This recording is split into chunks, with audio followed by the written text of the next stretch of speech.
Hey guys, John Campea here, and I wanted to give my quick thoughts on this breaking news that just came out that probably the best actor of our generation and possibly the greatest actor of all time, Daniel Day-Lewis, has announced that he is retiring from acting. His spokesperson, Leslie Dart, made this statement. She said, "Daniel Day-Lewis will no longer be working as an actor. He is immensely grateful to all of his collaborators and audiences over the many years. This is a private decision, and neither he nor his representatives will make any further comment on this subject."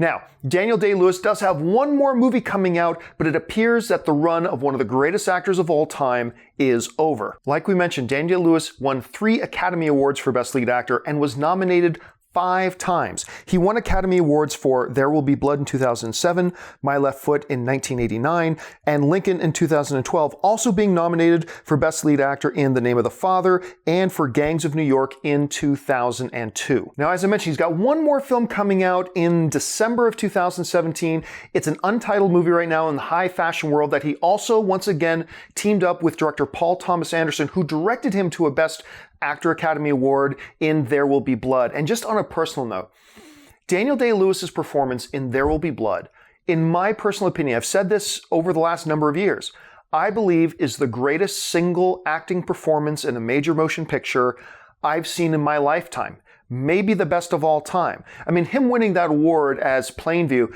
was a no-brainer, but it really is up in the upper echelon of amongst the greatest acting performances of all time. Being in the geek circles that we're in, his name is probably the #1 name that usually comes up when you hear people talk about what actor who hasn't been in a comic book movie yet do you want to see? And unfortunately, it looks like we're never going to have a chance to see Daniel Day-Lewis either put on some tights in a DC Cinematic Universe or in the Marvel Cinematic Universe.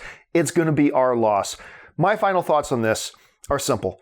If Daniel Day-Lewis is deciding to retire, he's 60 years old, he's given us some of the greatest performances of all time. Godspeed, sir, and well done. We thank you as movie fans. There's still a little part of me that hopes he changes his mind. He's got a lot of great years of acting left in him, but if it is hanging it up, then that's okay by me. Thank you, Daniel Day-Lewis, for everything that you've given us.